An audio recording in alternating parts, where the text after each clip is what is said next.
Hello and welcome back to Let's Play Wrath of the Righteous with me, Bring It Down. So we have a lot of people to talk to, and we're going to talk to all of them this episode. Hey wait, mind if I bend your ear about something? Anevia is outside your door, leaning casually against the shelf. So here's the first and most important thing. Beth gave you a crucial mission, I get that, and I know you'll get the job done. I saw you in action. But here's the rub. By sending you out on an errand, we're weakening our defenses here. They come at us while you're gone. I don't know if we'll be able to fight them off. You want me to stay here and guard the tavern? You? What? No. Your task is far too important. You can't just hole up here all cozy-like, waiting for the demons to knock on the door. We need to take the fight to them. If those freaks try to make a move on this place, Beth will send a runner to get you. If that happens, you'll get back here, alright? Because if you don't, you'll be coming back to an ash pile. Got it? When do you think the demons will attack next? Your guess is as good as mine. It might not be here. They could attack the whole darn city. Does Vermin know they've lost the upper hand, that we're going to push back hard? Things kick off here. You should know, after they attack, some things could be changed beyond recognition. If you got any business that needs taking care of, you'd better do it soon. Alright, so we're on a timer, it sounds like. Everything seems clear so far. What else do you wish to discuss? So the rift that darn beetle left with its scythe. Yeah, well, it cut the city into two, and it's kind of difficult to get across. My scouts tell me there's a halfway decent place to set up a crossing in Market Square. Not that any of them tried to make it, sure. If you got a mind to go across, I think you're going to have to eventually. Might want to give that square a once over. Well, thank you for the warning. See you later. Later. Watch yourself out there.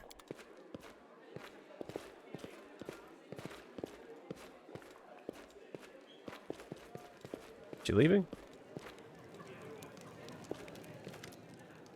Alright, Anevia in her muted colors blends almost perfectly into the background.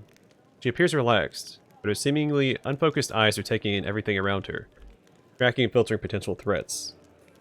And the only tell is the way she drums her fingers on her hip near her weapon sheath.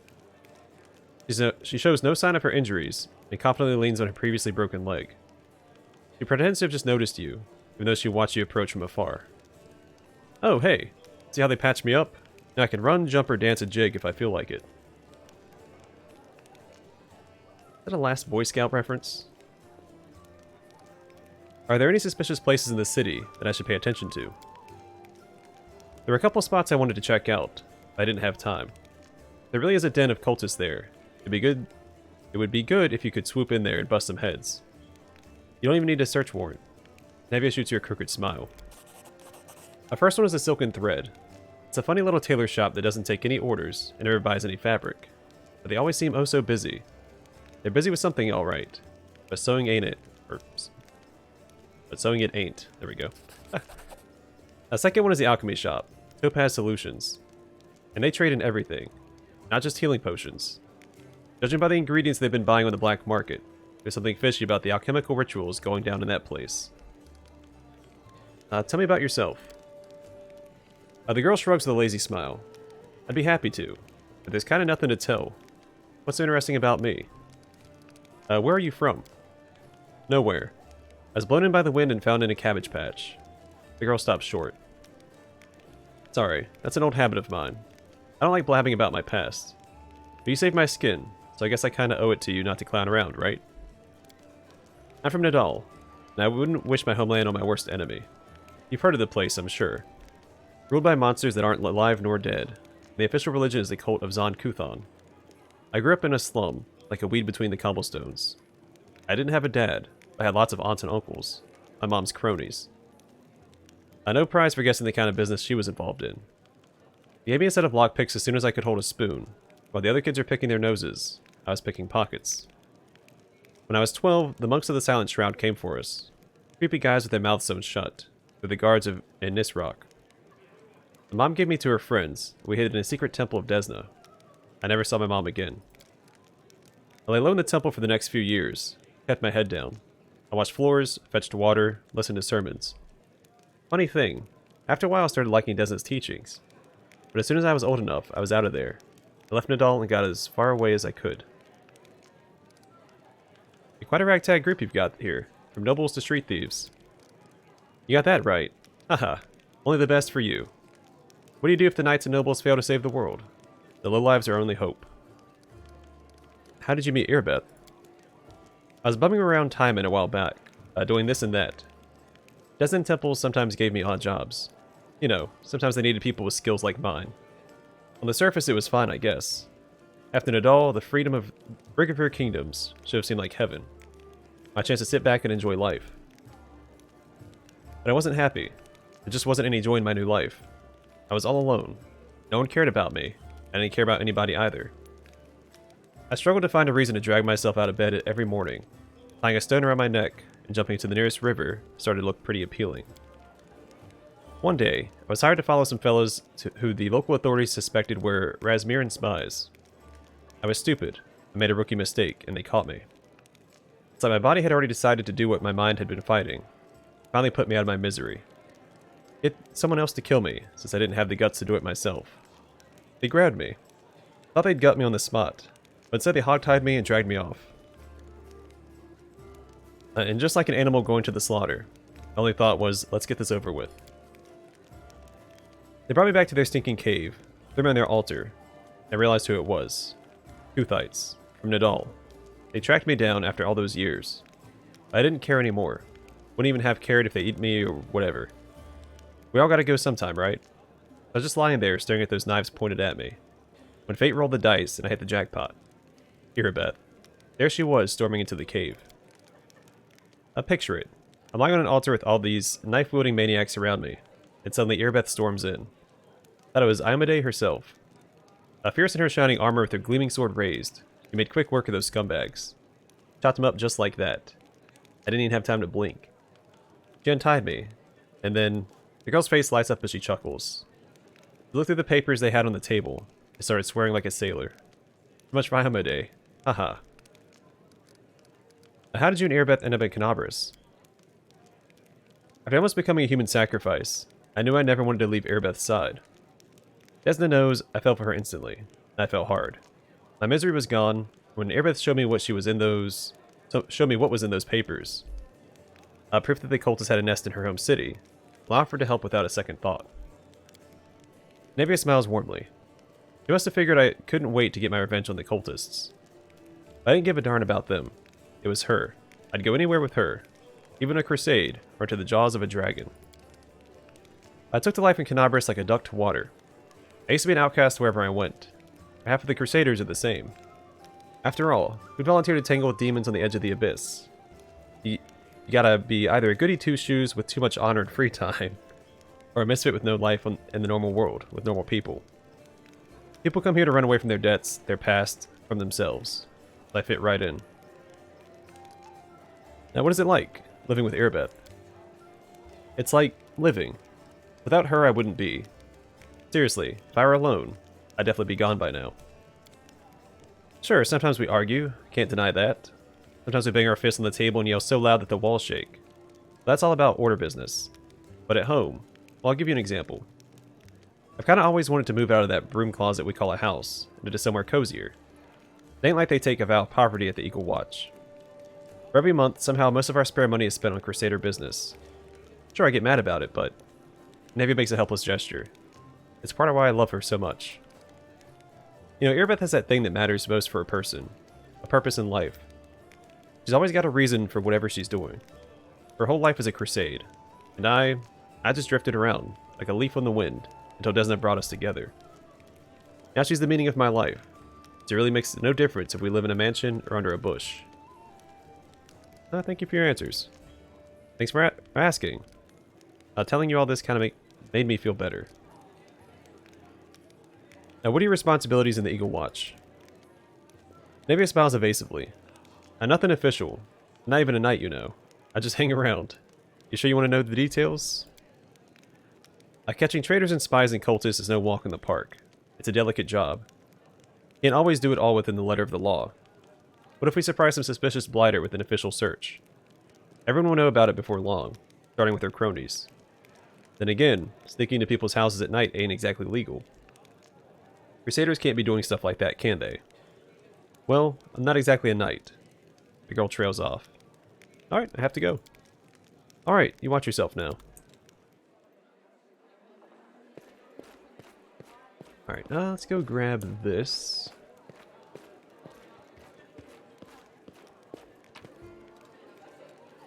Talk to Jernog? Or Jernoff? Young man in well-worn traveling clothes and simple wooden symbol of Erastil on his chest is efficiently cutting a linen robe into strips to use as bandages. Despite his visible exhaustion, he works with zeal, singing some tune about red braids and ripe sheaves of wheat under his breath. He raises his warm chestnut-colored eyes to you. Are you one of the Crusaders? Thank you for defending those of us whose talents lie off the battlefield. I'm Jernoff, or Jernoff? I say Jernoff, a servant of Aristul. Pleased to meet you. What are you doing? I only took my holy orders recently, so my god has only bestowed a little of his power upon me as yet. I'm sorry to say the number of wounded fighters in this tavern is far beyond my power to heal. But there's a reason people say, have faith in the gods, but look to yourself first. I may not be able to help the wounded with magic, I can at least cut up bandages. Are you from around here? No, I was just passing through Canabras. I was sailing down that old man of ours, the great Selin River, to a village by the name of Chili Creek. I happened to land in the city on the eve of the festival, and I'm ashamed to say, I decided to stay for a day to enjoy myself. I ended up staying in the city longer than I'd bargained for. A Chili Creek? Where is that? It's a small fishing village. It's not even marked on some maps. But people do live there. They don't have as a priest. They have no one to heal their wounds, no one to offer prayers for a good catch, no one to give their dead a dignified burial. And the world wound is a stone throws away. So I'll be setting sail for Chili Creek, to serve my god and my people. And once we've found Canabras, I'll be going there. If by the grace of the good gods we all survive this, you should come and visit me sometime. You'll find the village here on the bank of the river. The priest marks Chili Creek on your map. Aren't you a young and inexperienced cleric, afraid to go to the border of the world wound? I won't lie, I am afraid, but what can I do? These villagers are simple people. Every day of their short lives is spent doing hard, honest work. That's exactly the kind of life I want. Something simple but meaningful. If I had centuries ahead of me, like elves do, I might have spared some 50 years or so to travel around the world. The young man says with a smile. Or maybe even 100, why not? I don't have time to spare, so I want to spend my short life in the place where I'm needed most. Even if it's dangerous. Especially if it's dangerous. I could use the help of a cleric. Jarnoff makes a helpless gesture. Aristo knows I'd be glad to help you, but it's no use. My spells are depleted, and I have no training in potions or scrolls. See this robe I'm cutting up for bandages? It's the second to last one. Alright, have to go. May Aristo watch over you. Alright, Gemmo Hawks. A strange figure towers over the bar. A huge ungainly man with skin so milky white that his blue veins are visible even from a distance. His bald head is equal parts lumpy and pitted, and blood-filled eyes stare impassively at you from beneath his pale brows. The glass in the albino's large clumsy hands looks dangerously delicate, as if one twitch of those callous fingers would be enough to crush it. A gold medallion engraved with a tankard gleams around his neck. What'll it be? Show me what you have. Potions, potions. There we go. Gloves of the Neophyte. Alright, we'll probably go over items later. What is that bag of holding? Go ahead and buy that. And actually, let's just go ahead and bulk sell.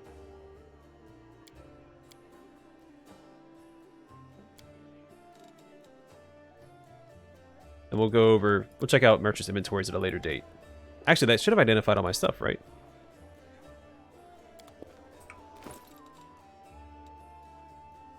Dashing Cavalier's Gloves. His gloves grant their wearer +1 morale bonus on attack rolls. In addition, they also grant a +2 bonus on damage rolls while mounted. Fantastic. Magnificent Plume Hat. This hat grants its wearer +5 bonus to maximum hit points. Red Dragon Helmet. This helmet grants its wearer fire resistance 10. Additionally, 3 times per day, the wearer can breathe out a blast of fire, dealing 3 to 4 fire damage in a 15-foot cone. A successful reflex saving throw halves the damage.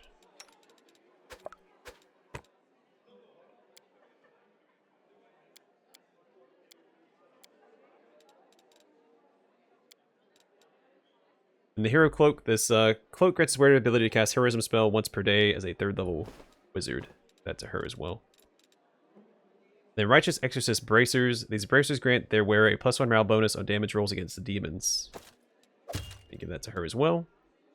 And Ratcatcher's Goggles. These goggles grant their wearer a +2 bonus on damage rolls against swarms. Great. Definitely don't have PTSD from fighting the swarms in Kingmaker. Alright.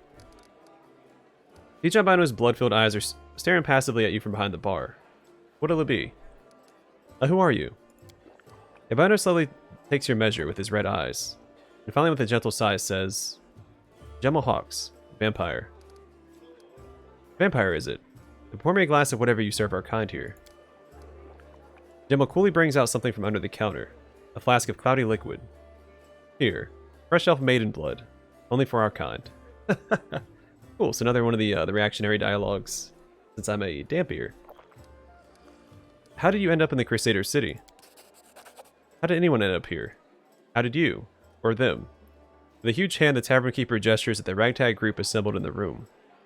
The world is big, but there isn't a place for everyone. People who no longer have a life anywhere else, they end up here. The medallion you're wearing, that's a sacred symbol, isn't it? You're a cleric of Kaleen. I'm a tavern keeper, best in the city, the best there's ever been. I pray to the best god there is. Any news in the city? Albino looks around. There are demons everywhere, and you showed up. Are there any places in the city worth visiting? Being places that normal people usually stay well away from, and there are plenty, like the Patoxian wine cellar.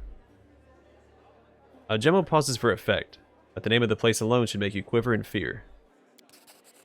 It once belonged to a Patoxian trading house. The King Arvetti came to power in Patox, and property started changing hands. Soon after, the Cellar shop assistant was found in a ditch. Not all of him, mind, just his head. The Marion gangsters had taken possession of the place.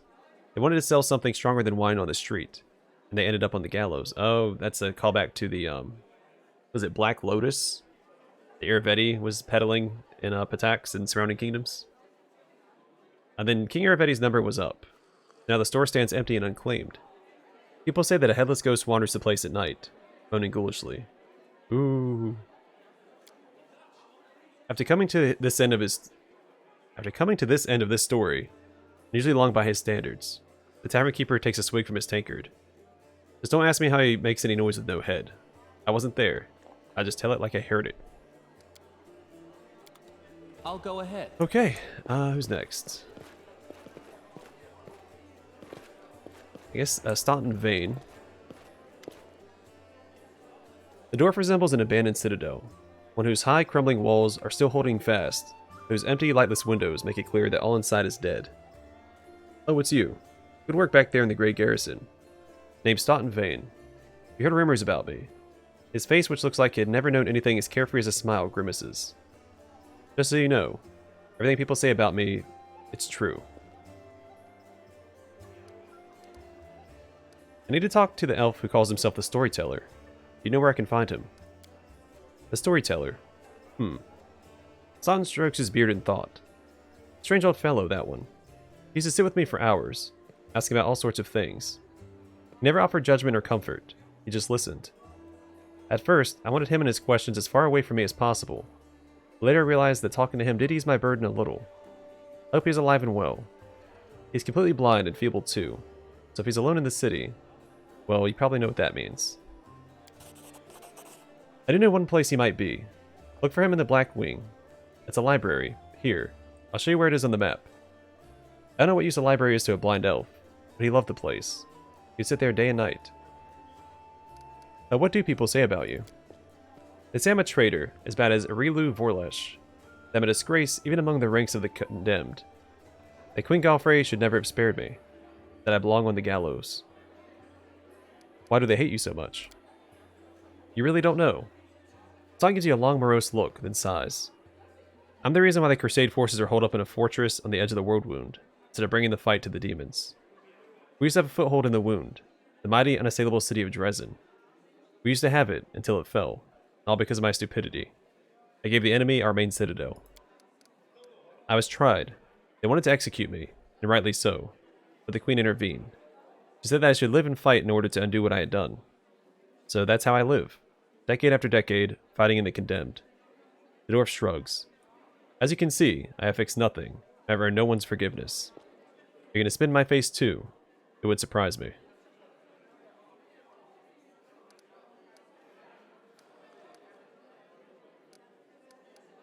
He can just straight up spit in his face.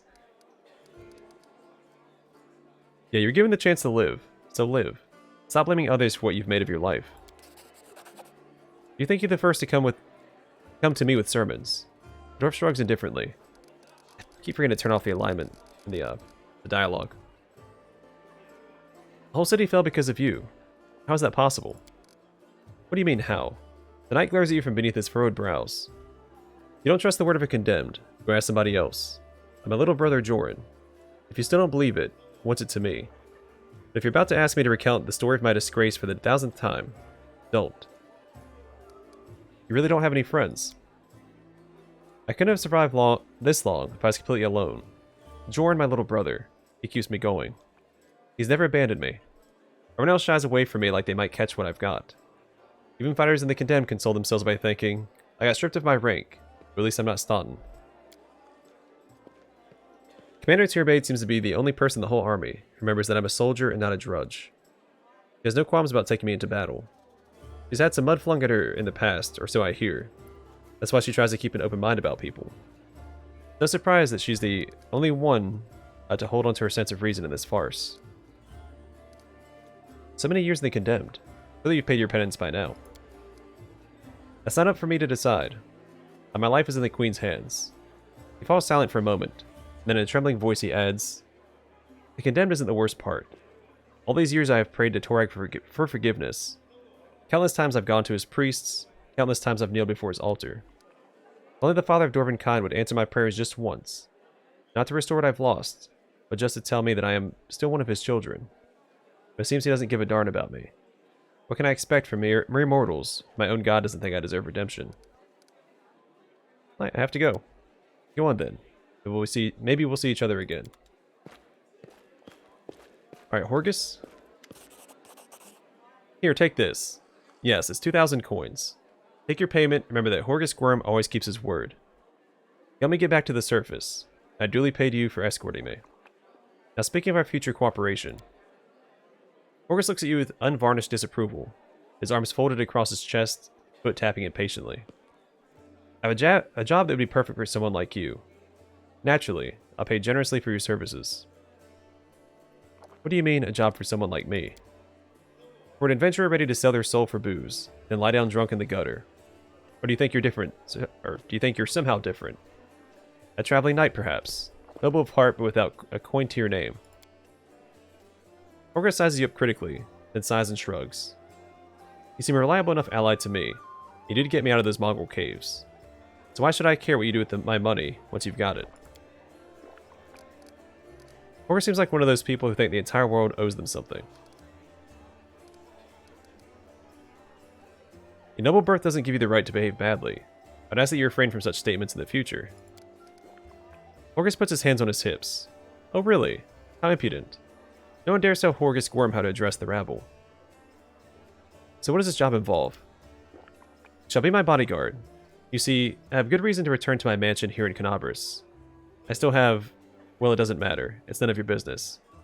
My mansion is a breathtaking building with a large garden in the wealthy part of the city. Even before the demons attacked, every thief and fraudster in the city had tried to get inside, one way or another. I shudder to imagine the state that it's in now. I have little hope that my guards were able to hold the mansion during the attack, and I expect that the servants fled when they saw the demons. The Abadar knows what's happened there since. Therefore, I'd ask that you meet me in my mansion and guard me there until I complete my business. I already asked the local paladins for help. They have no desire to set foot outside this tavern. They are cowards and traitors. That's what they are. Also, please do take Camellia with you. I trust that girl more than the rest of your gang. She is of noble birth, after all. Yeah, what kind of reward are we talking about? 1,000 gold coins. Horgus replies without hesitation. Double the reward and I'll think about it. Ha, you're right. That kind of money I could hire Queen Galfrey herself to guard me. 1,000 is my final offer. Alright, deal. Marvelous, most excellent. Augustus' face relaxes, smoothing a few of the tense lines. I proceed to my mansion at once and wait for you there. Meanwhile, you needn't worry. I know the city like the back of my hand. But do hurry, unless you want me to lower your reward. Okay, Camellia. Camellia looks you over pensively, toying with a snake-shaped bone amulet that dangles from her pale neck. Noticing your glance, she flashes you a cold, barely there smile. Greetings. It seems for a moment that the girl wants to say something else. The pause grows too long.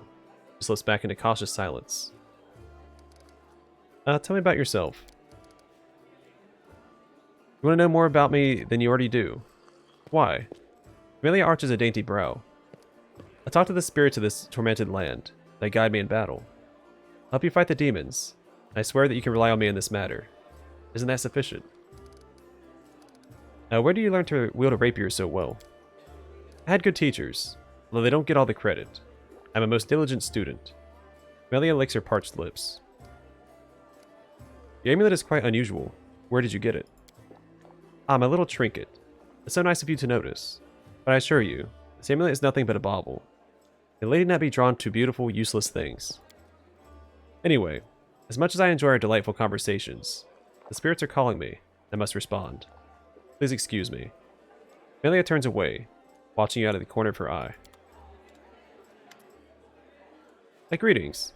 The neat smile on Camelia's lips disappears so quickly, you must wonder if you imagined it. Your speech tells me you're of noble birth.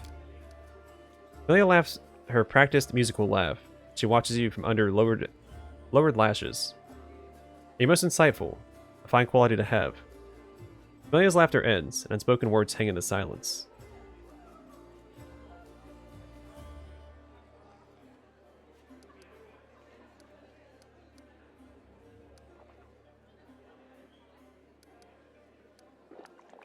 Do I not pursue a romance with Camellia? I have a theory about her. I think she might have a split personality. And her personalities have different alignments, and that's why she has the amulet, so they can hide that mechanic. So, I guess that's too similar to a companion from Kingmaker. And I'm sticking to it. I think she has a split personality disorder. Forgive me if my questions disturb you. I can't resist such a noble and beautiful lady. I'll stop bothering you immediately if talking to me upsets you. Not at all. Our conversation is an exquisite delight. Camellia affords you a brief, friendly smile and appreciation of your manners. Alright, have to go. We'll talk later. I won't keep you. The dawning smile on Camelia's face freezes. It quickly dies away. I know the way. Alright, Kyoto? I believe that help is already on the way. The queen will not leave us to die. And Vesali Rathmus. A stout old man with a fuzzy gray beard mumbles a prayer. He looks as tired as everyone else in the tavern. The determination is stamped upon his haggard face. What can I do for you? Show me the scrolls you're selling. Do you have anything else besides scrolls? He has ingredients as well.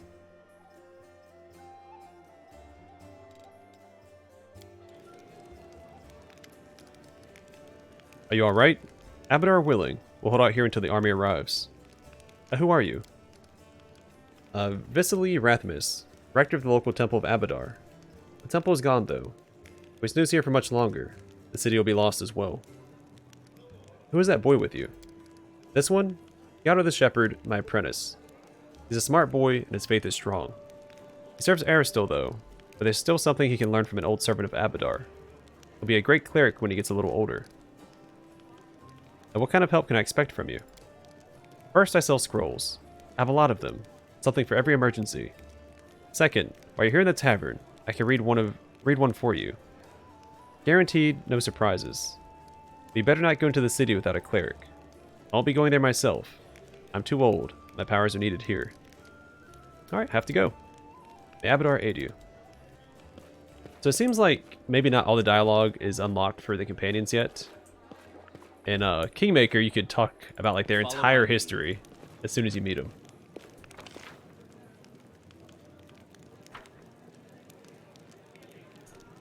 Alright, I guess we'll talk to Lan next. Lan greets you with a nod. Here for a chat? We're waiting for you to come and see what strange beast you've taken into your party. I'd like to know more about you. Let me guess. Your first question is, can you wear a hat with your one horn? Am I right? You speak common much better than the rest of your tribe. Funnily enough, common isn't all that common underground, Lance says. Your observation is correct. I used to live on the surface with my parents for a while. I had a chance to learn a couple things. The language, and the fact that every peasant who sees my scaly mug screams demon and runs away. I don't know if you're interested, but my mom wasn't from an underground tribe. She was a smuggler, the kind that used the dungeons of Canabras to secretly move and store goods. One time, two gangs couldn't agree on how to share a prime cut, got into a fight, and the winners threw the losers down a hole, dead and living alike. My dad went to check if the corpses had anything useful in them. He found a girl from the surface, barely clinging to life. Incredible feelings sparked between them. Or maybe the girl just liked men with scales and a cat nose. That might be it. One way or another, he got her back on her feet, and he later even left his home caves. She left her smuggling behind, and they began an honest life together. That's a delightful story of how Old Land came into this world. The next chapter, however. My family and I never stayed in one place for long. We lived sometimes on the surface, sometimes underground. We couldn't find a place to call home. Living in the caves was hard on my mom. My dad's appearance raised too many questions in Mendev. They're at war against the demons after all. In the end, my parents decided to stop making each other miserable and separated. My father and I returned to our tribe. I think the peasant screaming demon had something to do with it. Maybe Dad just couldn't stand a life without rat tail soup. I wouldn't rule out the possibility. Did you come with me so you could see the surface again? No, that wasn't it. I just don't have much patience for certain types of creatures. Demons, I mean. They want to destroy Canabras. I'll be on the side of the people they're attacking. Lan looks away.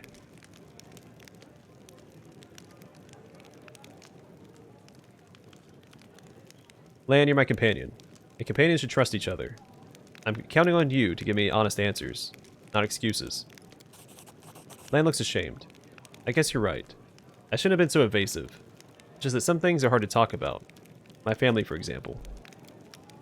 My birth, hell take me, turned out to be a great misfortune for my parents. All because I'm relatively healthy. And the best thing that can come from a marriage between a cave-dwelling mongrel and anyone from the surface. A healthy child with the right number of hands and feet. No apparent defects. No missing organs or other problems. They saw hope in me, to risk having more children. They thought it would somehow be all right. A growl edges into Lan's voice. I could have had 4 brothers. The first was born 2 years after me, and died 3 years later. He didn't have a nose, nothing even remotely resembling one. He could only breathe through his mouth. Mom and Dad were afraid to take their eyes off of him, for fear he'd choke and suffocate on something. But in the end, it was his weak heart that killed him. Then there was another pregnancy and birth. I pretended I was sleeping, but snuck out of my bedroom and listened under the door. All those hours. It was very strange. I never heard the newborn screaming. Mom moaning, yes. The priest praying. I dared to open the door a little and look inside. The priest stood there, very pale. One of them was holding something, a small object that fit in his palm. He asked, "Do you know what this is?" The other said, "I think it's a head." Lan stops. Yeah, enough. You don't have to keep going if it hurts you. Hell no. I started to tell you, and I'll make it to the end. You want to know why I followed you to the surface? Well, here's the reason. Lan pauses, exhales, and continues in a steadier voice. It turned out that this time my mom was expecting triplets. The first of the babies was born in pieces. The 2 others didn't live long enough to draw their first breath. About 3 weeks later, my father took me to the caves. He didn't want to leave. I could see it in his face. I think my mom and he decided it together. The curse my people have carried since the first Crusade stood between them. Not to mention the 4 dead babies. And old age was rapidly taking its toll on my father. As we returned to the cave, I only lived another 4 years.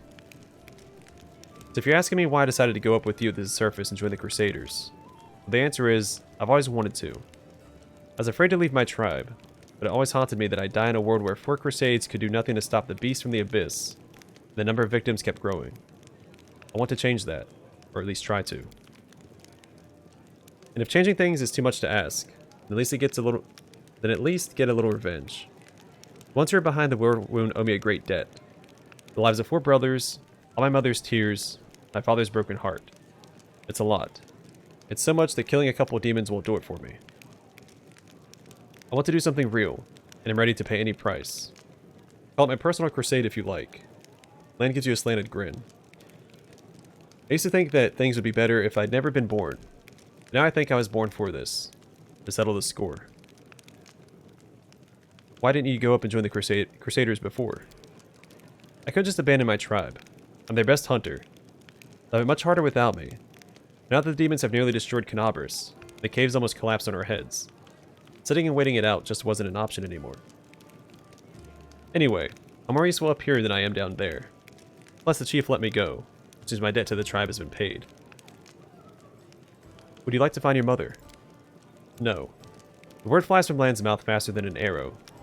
Then, after a pause, he continues. I don't want to meet her, not because I feel any resentment. It's just that she's a half-elf. She's barely got her first gray hair, and I'll be a ramshackle old man. She's buried enough children. There's no need to make her witness the death of another one. I hope you understand. I'm very sorry, truly. Land smiles, this time sadly. Then I'm very lucky. I met someone who not only helped me choose the right path, but was happy to listen to my whining.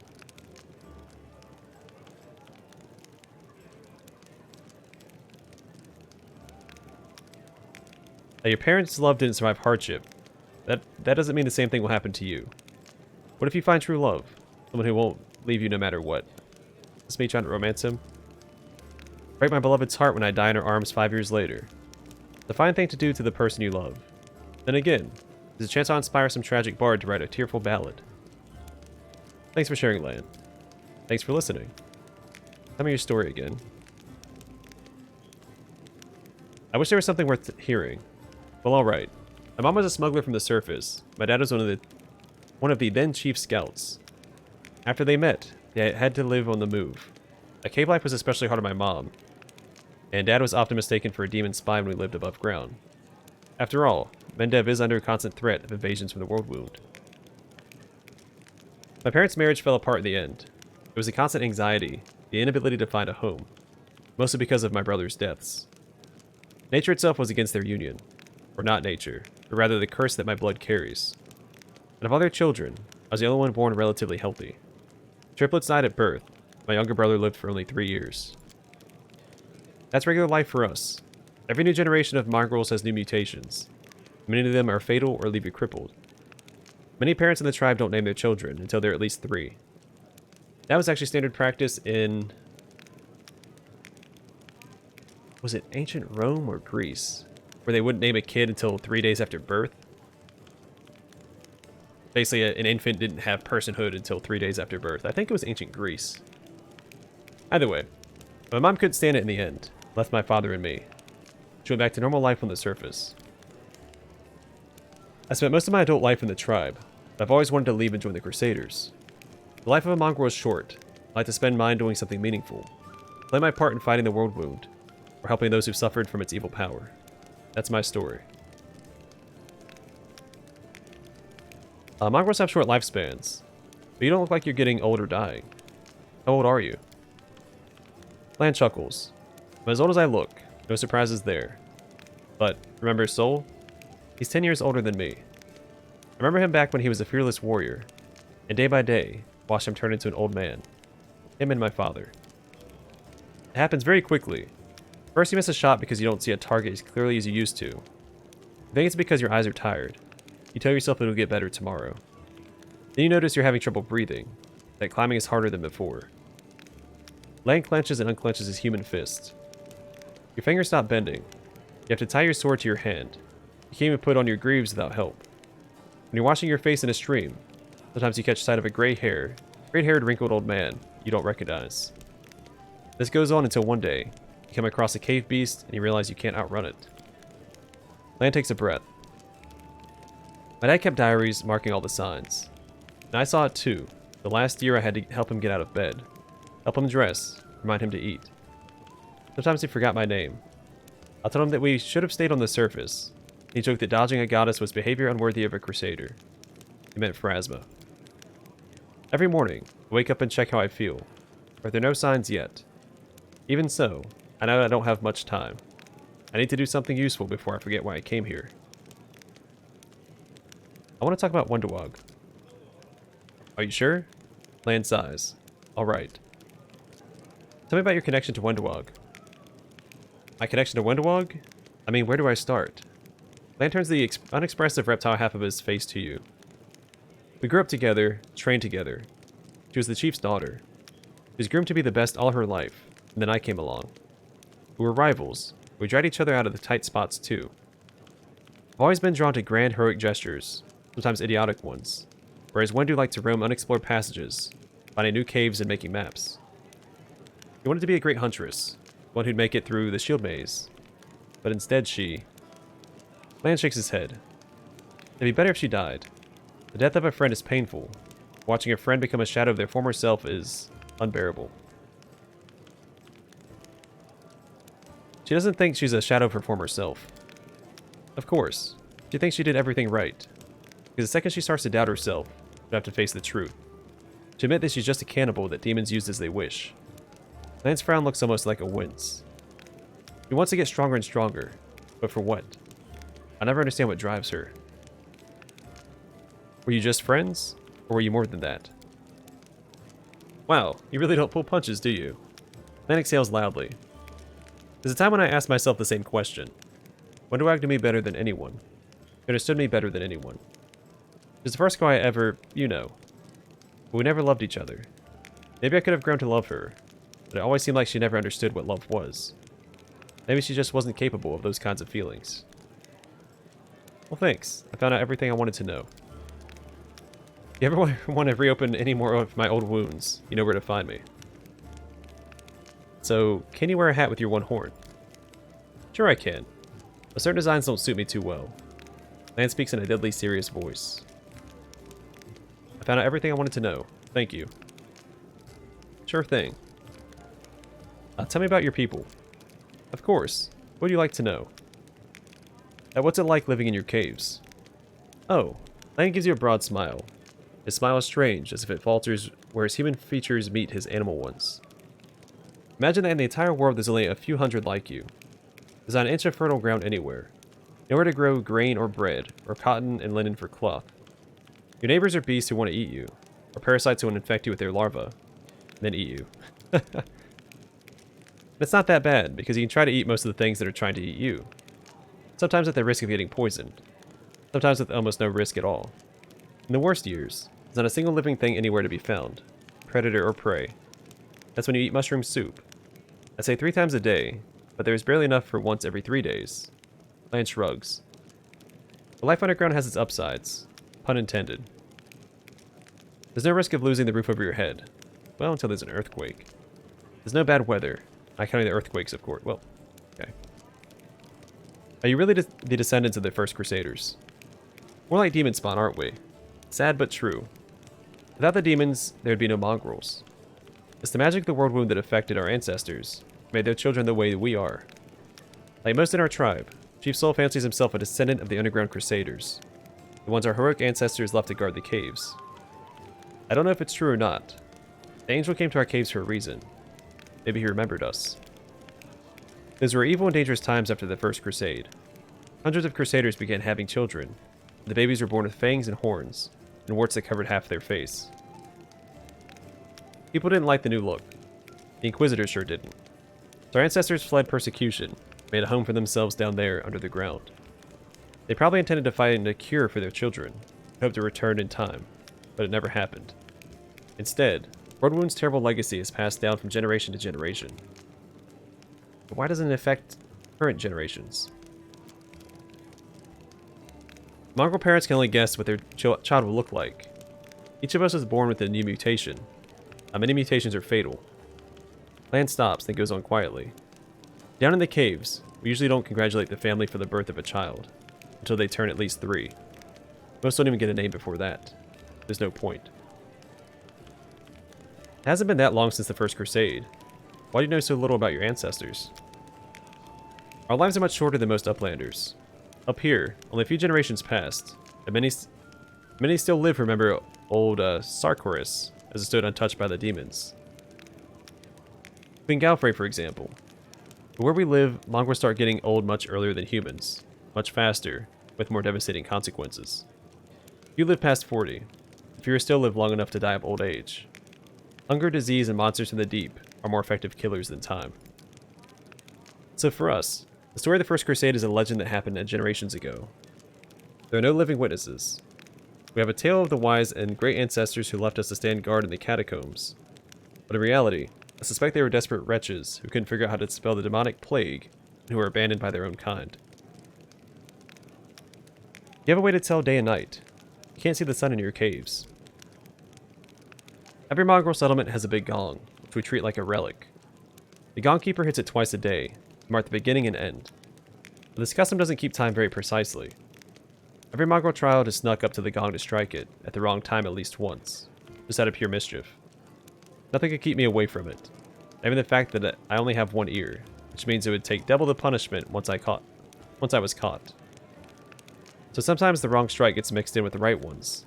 The tribe can find itself jumping up to greet the morning in the middle of the night. Do mongrel tribes fight each other? There were some skirmishes. I've been forced to kill my kinfolk before too.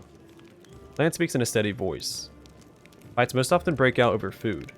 We have laws in the caves, written and unwritten rules that we follow. We respect one another's right to live. But hunger, it can push a person over the edge. I've never, you can count on that, stolen someone else's kill. I can understand those of my kin who tried.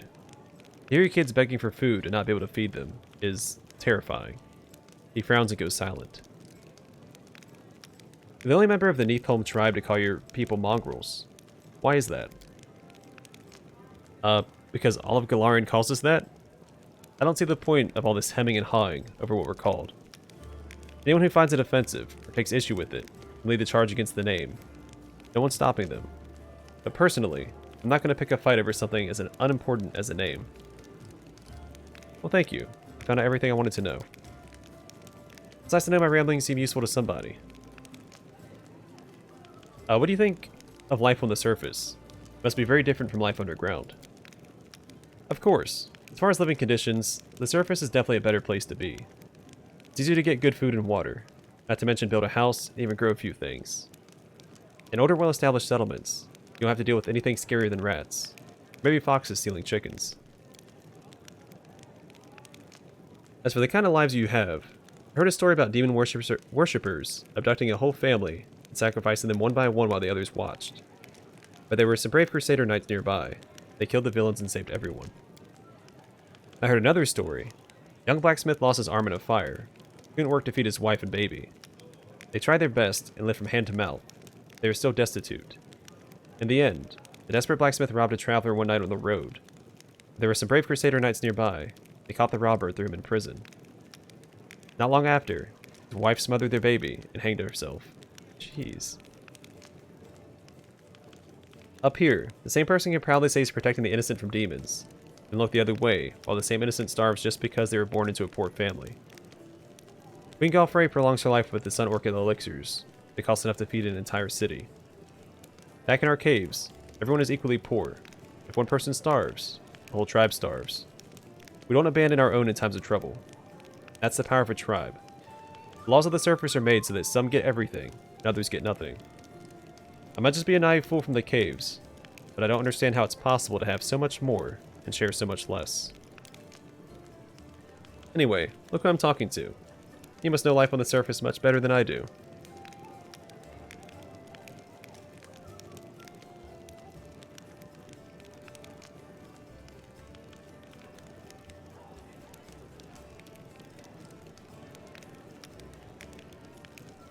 Yeah, again, we want to be the hero. That's my character's whole shtick. I never leave a needy person in trouble. I've been given more than most, which means I'm now more able to help others. A fitting reply. Don't take my words as a reproach. I like grumbling as much as cracking jokes. Alan is obviously trying to muster a friendly smile, but it's an expression his face doesn't accommodate very naturally. You said you were prepared to risk your life to do something meaningful. What exactly did you mean? Invent a new salad and have it named after me. Lane remarks grimly. Then he sighs. Truth be told, I don't know. It would be much easier if all I really wanted was to kill demons, then a few more demons, then more demons after that. Good honest rage, no needless brooding. I think I actually envy the warriors who can live like that. But I can't. Life's taught me anything, that there are no easy choices. Dying a glorious death isn't enough. Some heroes of the Crusades did that and also saved entire settlements, erected the ward stones. Their actions kept the lands of Mendev safe for decades. That's what I want. For my dumb short life to have meant something. You think I have an exaggerated opinion of myself. Some scaly freak crawls out of the caves and wants to take control of the ward stones and flaunt Iomede's banner. Any fool can charge to the front lines of the demonic armies and die there. But what good will that do? I want something meaningful, you know? Even if I have to pay the highest price. Especially if I have to pay it. There are plenty of worthier people who need to survive this war, to everyone else what nutcases we were. Well, thank you for your answers. So long. Whew. Alright. It's a lot of reading.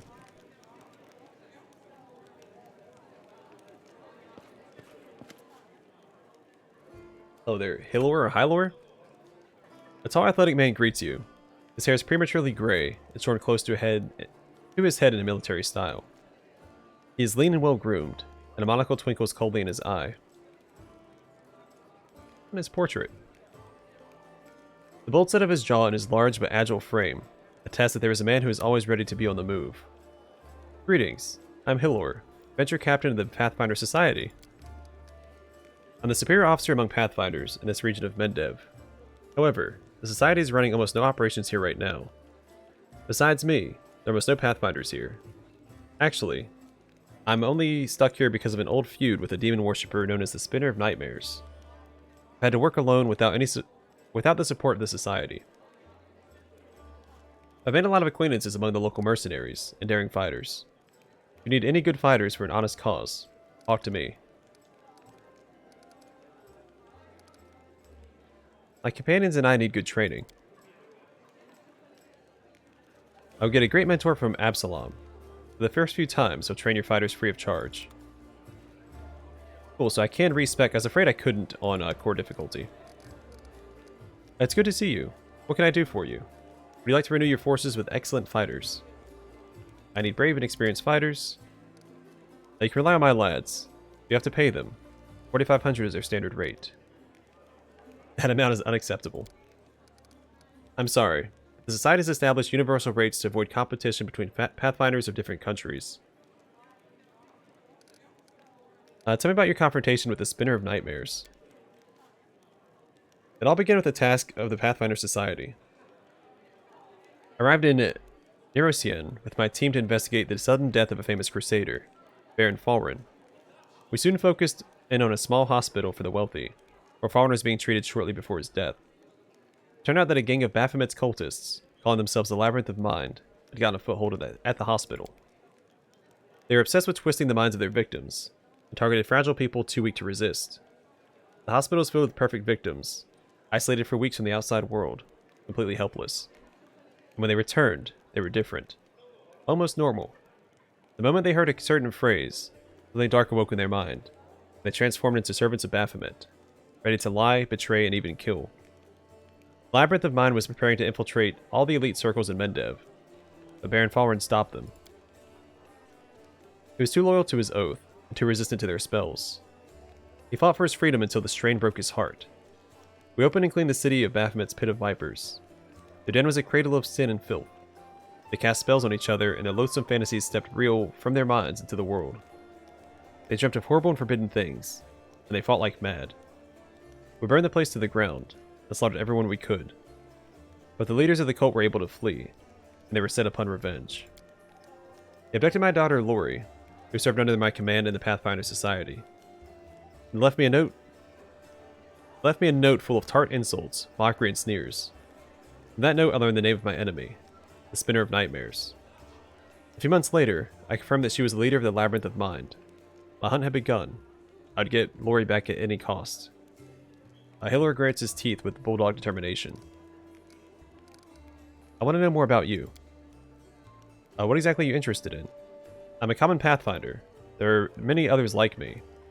Fate and my orders brought me to this land. How did you end up here? I was working on an assignment for the Pathfinder Society, and then, a demon worshipper named the Spinner of Nightmares abducted my daughter Lori. The past 3 years, I've been trying to save her. During this time, I've become a specialist in scouting demon territory. I've even planted agents among the cultists. Truth be told, pursuing the Spinner of Nightmares, I've been acting more on behalf of Queen Galfrey than the Pathfinder Society. It's a long story. Maybe I'll tell you the rest of it sometime. Uller frowns grimly. The Spinner of Nightmares is a true spawn of the Abyss. I fought her many times, but never been able to seize her by the throat. Tell me about your daughter. Uller smiles, showing his healthy white teeth. As a girl, Lori was just an angel. She lost her mother early on. She was left to follow my example. A drifter with little idea how to talk to a 10-year-old girl. Even with such questionable parenting, Lori managed to grow into a wonderful girl. Brave, smart, beautiful, and entirely unbearable. She always argued with me about everything. When Lori was 18 and told me she was going to be a Pathfinder, all I said was, alright. I knew there was no use in trying to talk her out of it. But she was a fine Pathfinder. Lori's fist clenched with a painful sounding crack. I'll never forgive the Spinner of Nightmares for taking my girl from me. Now tell me about the Pathfinder Society. The Pathfinder Society is a global organization that unites opportunists and adventurers of all kinds. We explore the world and uncover its secrets, travel, and sometimes face down threats. In times of trouble, the latter becomes our primary focus. We're driven by curiosity and the desire to make the world a better place. And of course, some seek profit or hunger for glory. Hey, that's us. But in any case, it's hard work. I might send you anywhere on a mission. Weaklings have little place in the society. It's more for seasoned fighters. There are society lodges in many cities. The closest one is in Nerosian. They're each led by adventure captains, lads like me. The Grand Lodge is in Absalom, the center of the world. The Decemvirate sits there, the anonymous council of our leaders. I have no more questions. If you have any questions, come to me, and I have to go. Good luck. Watch your back. Only trust your closest friends. The enemy is cunning and treacherous.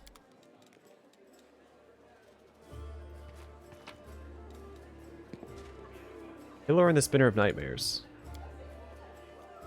I think we'll read this another time. Right now we're going to focus on talking. As it should be.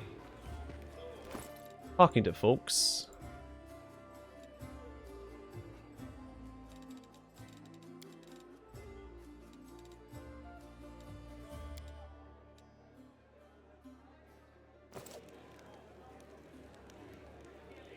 Alright, Sela? Sela smiles at you warmly. Hey there. During that march to the dungeon, we never got the chance to exchange a proper greeting. It's high time I shake your hand. I'd like to know more about you. Of course. Ask anything. I'll ask her honestly. Tell me about yourself. Where are you from?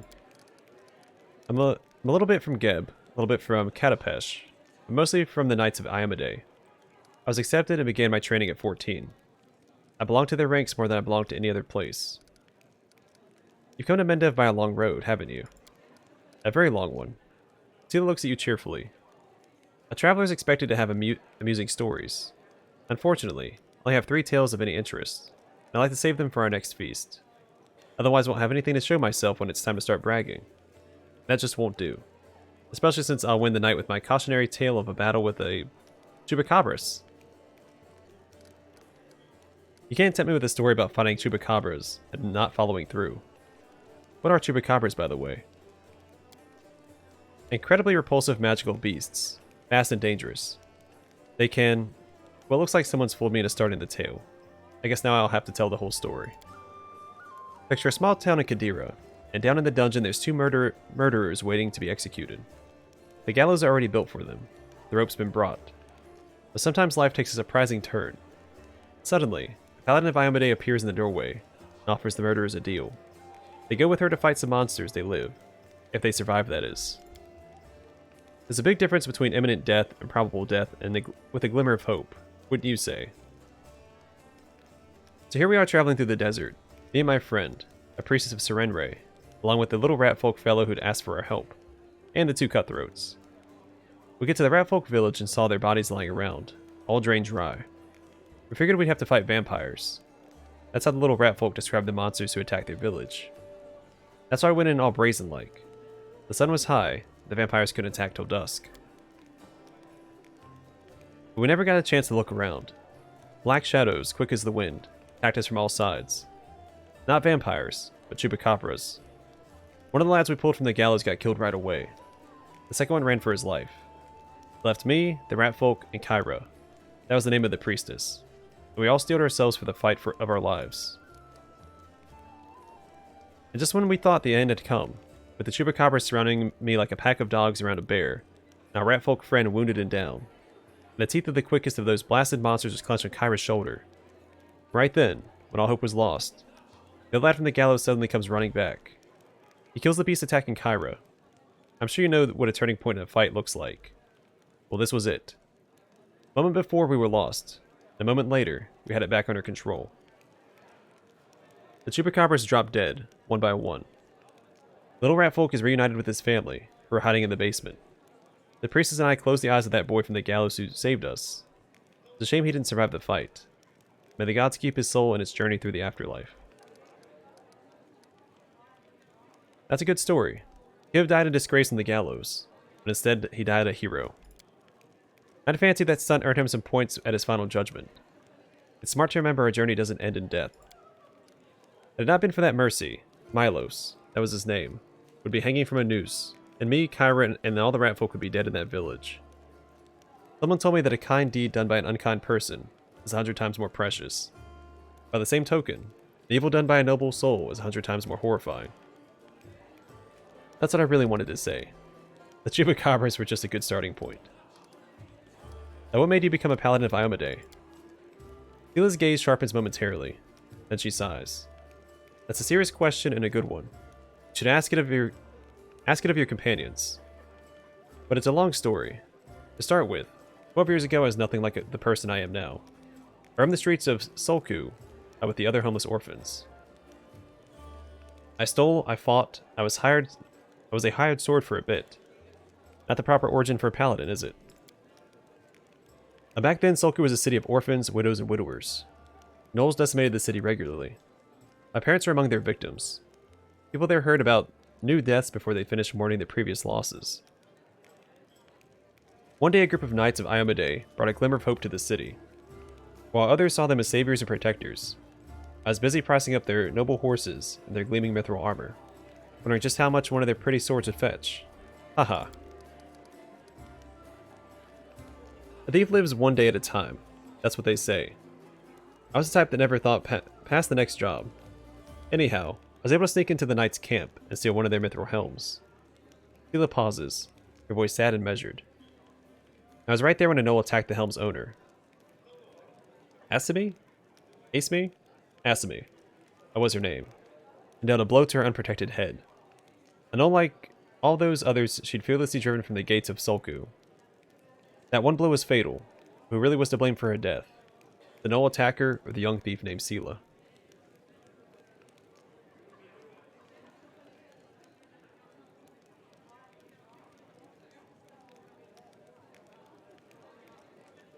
Yeah, you couldn't have known the consequences of your actions. I couldn't. I knew full well I was committing a crime. I targeted someone who came to help my city in a time of trouble. There are times, Don Quixote, you can't hide behind, I didn't know. But you're asking what brought me into the ranks of Iomedae's warriors. We all choose the Paladin's path for our own reasons. Some are guided by nobility of spirit, some by desire to fight injustice. I became who I am through penance and a debt unpaid. The day Asami died protecting my city, I wanted to kill myself for the terrible guilt I felt. But then I realized it wouldn't make the world any better, and I decided that instead, I'd try to take her place. I become who she had been, and protect the innocents that she would no longer be able to protect. Now, what are the principles that Paladins of Iomedae follow? Tila smiles. I'll tell you. I like to recite our code. Feels like I've said it 1,000 times, but it never gets old. There is strength in these words. After a pause, she begins, her voice slow and meditative. I will learn the weight of my sword. Without my heart to guide it, it is worthless. My strength is not in my sword, but in my heart. If I lose my sword, I've lost a tool. If I betray my heart, I have died. I have faith in the Inheritor. I'll channel her strength through my body. I'll shine in her legion. I will not tarnish her glory through base actions. I'm the first into battle and the last to leave it. I will not be taken prisoner by my free will. I will not surrender those under my command. I will never abandon a companion. I will honor sacrifice freely given. I'll guard the honor of my fellows, both thought and deed, and I have faith in them. When in doubt, I may force my enemies to surrender, but I'm responsible for their lives. I'll never refuse a challenge from an equal. I will give honor to worthy enemies, and contempt to the rest. I will suffer death before dishonor. I'll be temperate in my actions and moderate in my behavior. I'll strive to emulate Iomede's perfection. Well, thank you for everything I wanted to know. Hope I didn't bore you. Ask me something else if you like. Now, Erebeth said your friend Janna Aldor is missing. You know where we should look for her? Erebeth is worried about her fighters. I understand that. I wanted to look for Janna myself, so I didn't distract you. But since you're in this too, I could use some help. Janna and I met in Canabris a few days ago and just hit it off. We went drinking together. Went to that unforgettable celebration together too, but we got separated in the crowd. So we should start looking from the main square. That's where I last saw her. Tila frowns. Janna's a good fighter even if she is green. She couldn't become an Aldori otherwise. I hope that means she's alright. Now what do you think of what's going on in Canabris? It's complete chaos. It's like you were here to handle it, right? Tila smiles brightly, then she gives you a worried look. Does the way I talk bother you? I know I can seem blasé. Many good people and our protector Turandilev died here in Canabris. Paladin of Iomade is expected to be properly respectful and solemn. But I prefer to face my troubles with a smile and a bit of common sense. Grief is a weapon they will use against you. It can undermine a warrior's spirit. It's better we hold off on grief until we've driven off the last demon and cultists from the city.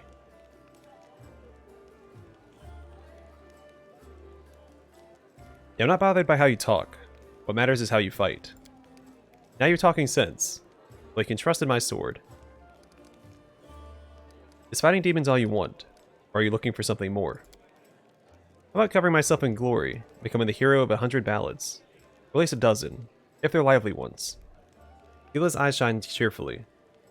Anyway, to be more serious, the area around the World Wound is the best place for a paladin who wishes to defend the weak and serve good. Being part of the Crusade is reward enough for me. But there's something that worries me. I don't want to sound like I'm criticizing my brother in arms, but the Eagle Watch and the other orders are focused on just one aim. The war against the World Wound. That's why they can sometimes overlook the smaller things. Ordinary misfortunes, you know? I always liked being a wandering knight because any moment, I could get up and go help a poor rat folk whose family had been kidnapped, or an old woman whose favorite dog had gone missing. So here's my answer. I don't have some big important goal, but I'll be happy to help those who need it. A little bit here and there. Thank you for speaking with me. Until next time. Tila smiles. See you. Oh man, I need to take a sip of my coffee.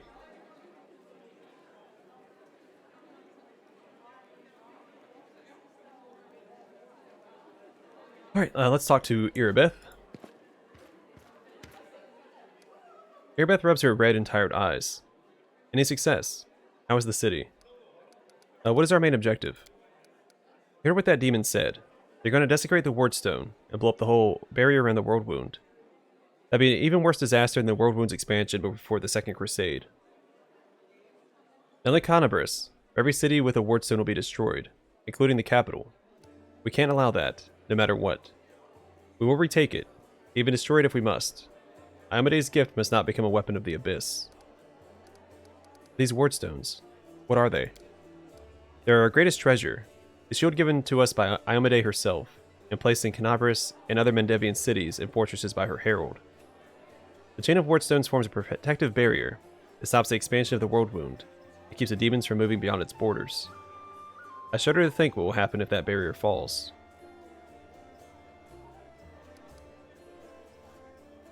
Allow me to ask a few personal questions. Running a little, Erebeth nods. Please, but I must warn you, there are some things I don't have the right to discuss. Where are you from? I was born in Canabras.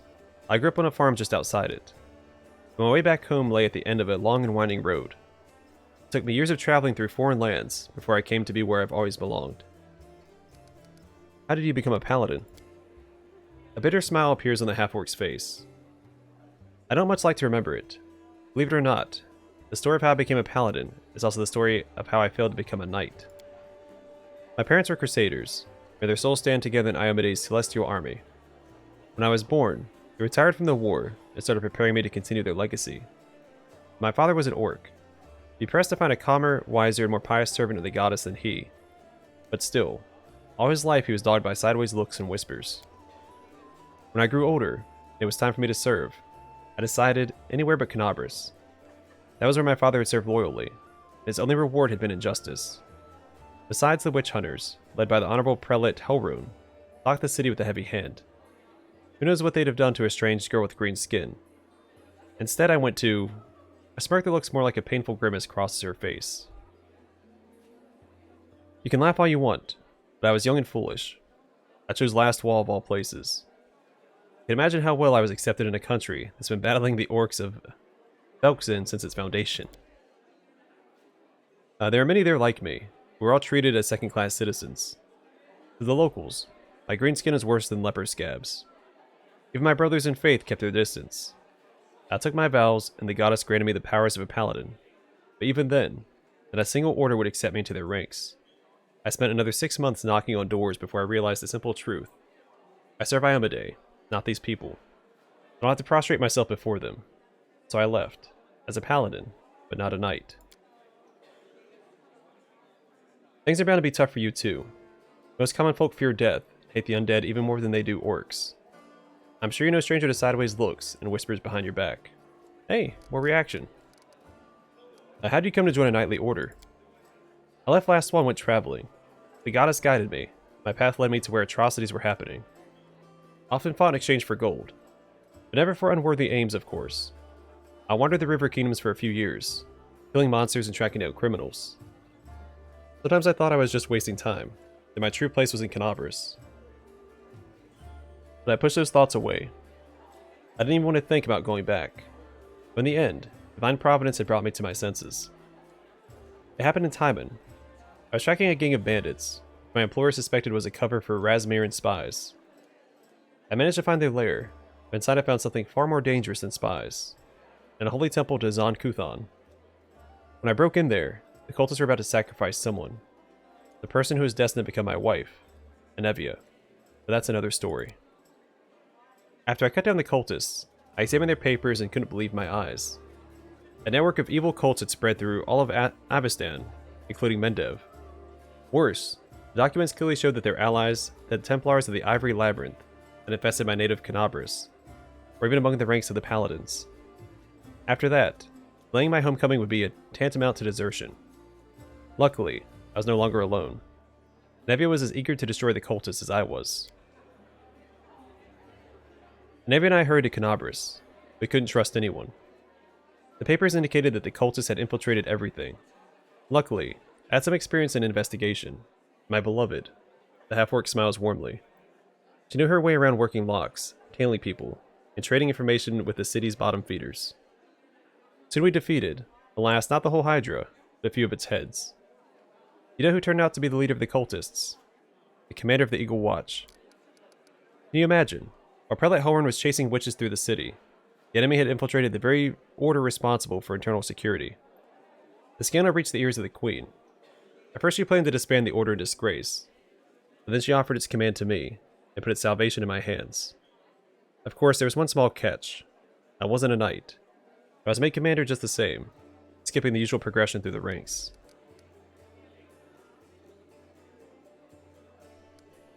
I can't imagine the followers of Zon Kuthan in alliance with demon worshippers. Shouldn't they hate each other? Only one experience. They should. But Baphomet's minions are masters of deception. They manipulate Zon Kuthan's butchers as eagerly as Iomede's knights.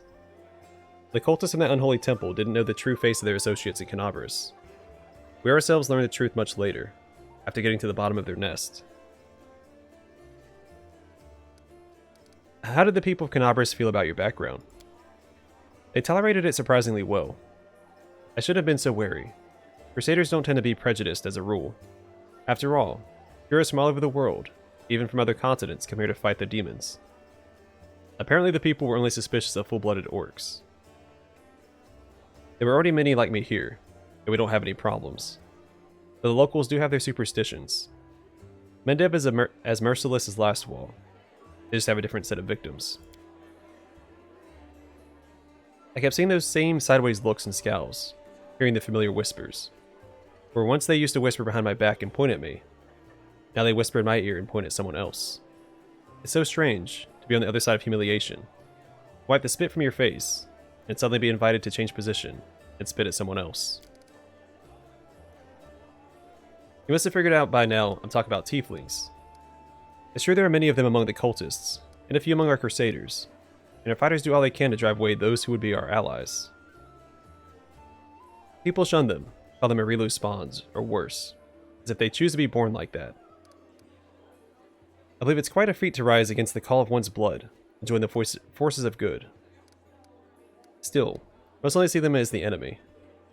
I once saw a knight bleeding to death because he wouldn't let a tiefling priest touch his wound. Alas, I haven't been able to change this in all my time in Canabras. Alright, tell me about Anevia. We met in Taimon as I was wandering aimlessly from one ordeal to another. We returned to Canabras together, to expose the Templars of the Ivory Labyrinth. The day the Queen knighted me was the second happiest day of my life. The first was the day of our wedding. But Anevia isn't just my beloved, she's my staunchest ally. We share every victory and defeat. The best of me is alive thanks to her. Thank you for saving her back then, the day Canabras fell. Before her return, the only thing giving me the strength to protect the Defender's heart was hope that I'd see her again. We are in your debt. Thank you for your answers. Airbeth nods without saying a word. Tell me about the Eagle Watch. It was a small order created to fight not only demons, but also the enemy within, to maintain the purity of the Paladin ranks, prevent heresy, identify spies. And it failed miserably at that.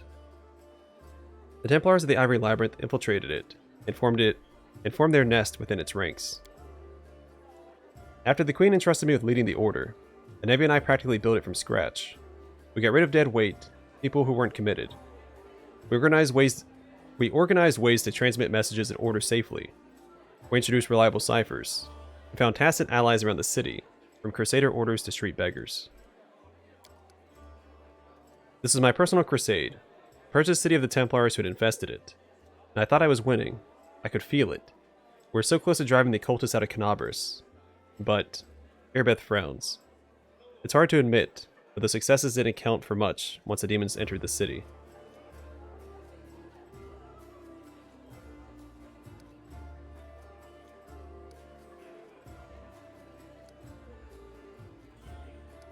On the contrary, if it wasn't for you, there would be a headquarters at the Defender's Heart.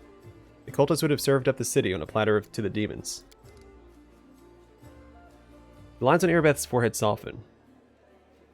Yes, that's true. It's a good thing we achieved something. Thank you. I have to go. Go. May Mayday keep you safe.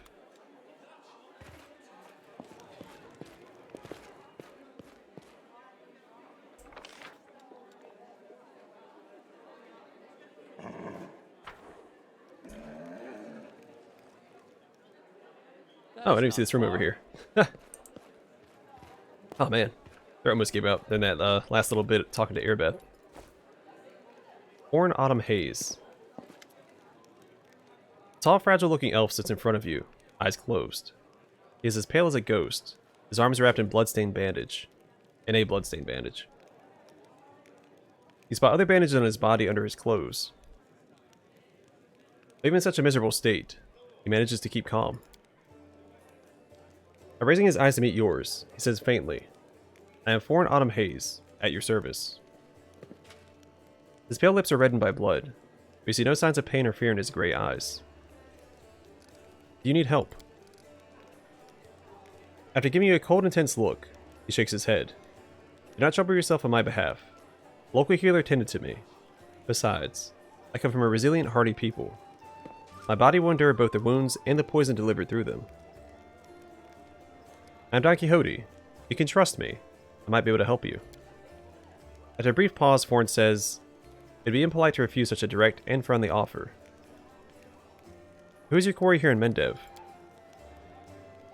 I was hunting a fugitive, a desperate by the name of Kelessa. It pains me to admit that there are heinous malefactors, such as her among my noble kind. I managed to catch up to her in Canabris, and I wounded her. Then demons appeared and the city was engulfed in flames. I was injured in the battle that ensued, and couldn't free her soul from its service to her dark masters. He expressed no anger or hatred as he speaks, only compassionate sorrow. Yeah, I'm sorry for your misfortune. I hope things will turn out differently next time. He purses his lips. There's no need for pity. Our ancient kind is blessed with great longevity. We gain a deeper understanding of the world than other races, and we learn our lessons better than anyone. Now that goes for learning from our mistakes as well. I survived, which means I will be more prepared when next we meet. I wish to aid you in your hunt.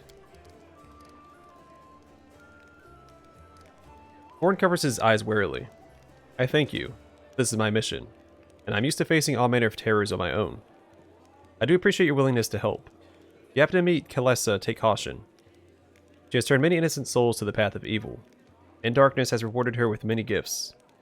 Her appearance alone will tell you that. It is warped. The agate skin, the malicious stare of her blood-red eyes, the bestial teeth. She's more monster than elf at this point. What does this Kelessa look like again? Darn. Her skin is dark, her hair preternaturally white. Her red eyes can see perfectly in the dark, which to my dismay, I've come to know from experience. A bright light causes her kind pain. I use an alchemical powder that explodes in a dazzling flash. She cried out as if I had stabbed her. She's a vampire. It's clear this woman is a faithful servant of darkness. The marks that Kelessa's masters have left on her appearance say as much. I'd like to know more about you. I won't hold anything back. Not who I am, why I made my way here, or who it is that I'm pursuing. Tell me more about yourself. Other people tend to believe that identity is the sum of a person's actions and the events that happen to them. For them, I'm one of a long line of warriors of Kionin, who since his youth has dedicated himself to hunting evil and injustice.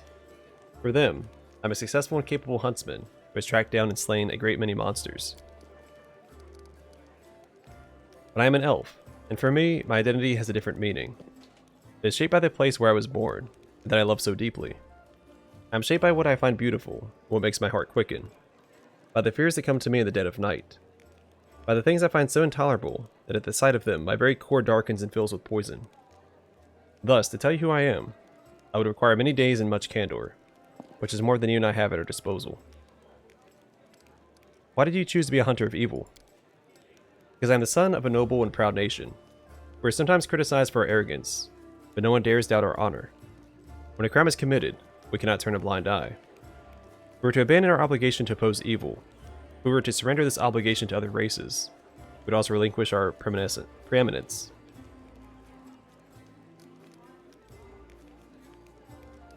Remind me. Excuse me. Remind me, who's the quarry that brought you to Mendev? Sounds like a fugitive, a desperate by the name of Kelessa. It pains me to admit that they are highness...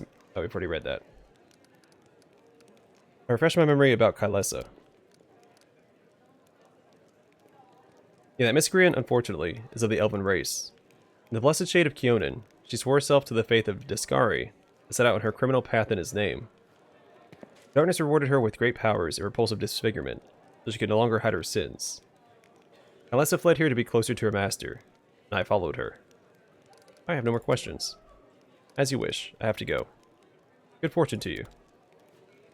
Alright, let's see what's in the basement. Go ahead.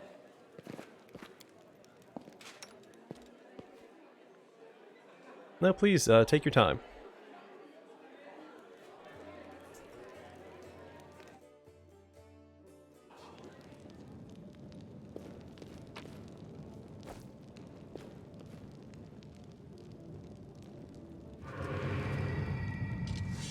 Surrender thy soul, Delvin. Amade protect us. Ha ha ha. Got you again. How many times is that today? Take your jokes and shove them, Tiefling. Oh, easy there, Chief. Don't hit me.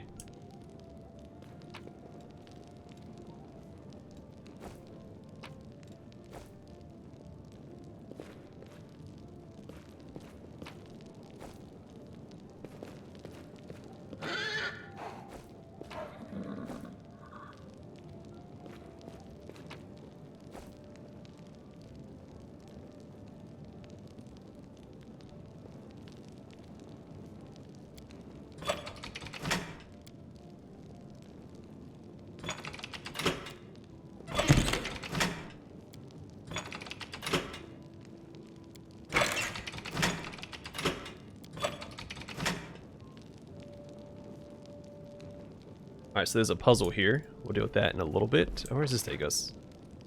Outside. Let's talk to Delvin. Go ahead. Don't take too long, though. Hey, Chief. Hey, Dreamboat, come over here. I want to talk to you about something. Something really important. Thank goodness. Voice acting. The young tiefling sits cross-legged on the floor. He looks relatively calm for someone in shackles, but his tail whips back and forth in agitation. Noticing your attention, tiefling sits up and beckons you over. Quit bothering the decent people in here, Woljif, or I'll knock your teeth out! What's it to you, Delvin Dum-Dum? You were told to guard me, and I'm not stopping you. But no one told me I had to shut my trap. Who are you? Woljif. Woljif Jefto. I deal in useful things. I can get you whatever you want. Anything. But there's just one problem. Tiefling rattles his chains and gives you a meaningful look. What do you want from me? I'll lay it out for you. Simple job, 30 minutes tops. We go someplace, talk to someone, and in return, whatever you want, I'll get it for you. Some extra rations? No problem. Armor, weapons, scrolls, you name it. It's as good as yours. If you need my help with something, whistle and I'll be there. I'm handy enough with knives too, and even my magic know-how isn't too shabby.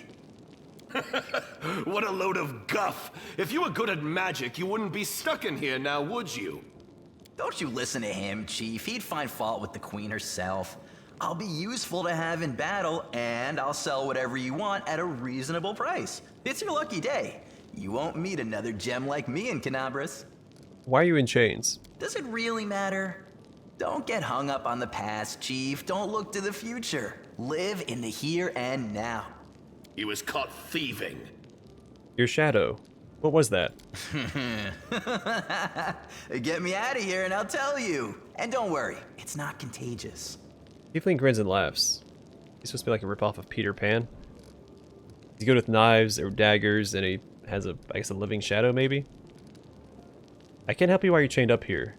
How can I free you? That's easy. You know Irabeth? Feisty looking gal, always wears armor. You can't miss her. She's the meanest fighter in the whole city. When you see her, put in a good word for me, will ya? Tell her there's this guy Woljif locked up for no good reason in the Defender's Heart. Well, for the follies of his youth. And he really wants to get out on bail so he can keep up his good behavior and make a contribution to society. You got that? Will you do it? Alright, I'll talk to Irabeth about your situation. I knew I could count on you. Knew it the moment I laid eyes on you. Alright, we'll talk later. Okay, so we have a couple things to do. I think that's the last person to talk to, at least in the tavern. I'll go back upstairs and double check that. Next episode, we will talk to Irabeth, see about getting Woljif out of there. And I'm going to see about that puzzle as well. I'll probably fiddle with that off camera so we can just pick up with that next time.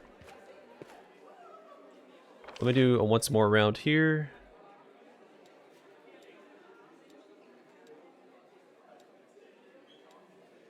Pretty sure I've spoken to everybody.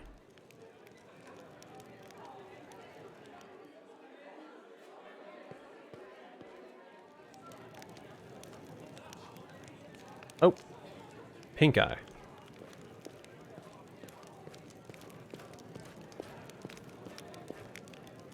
Just listen to this woman.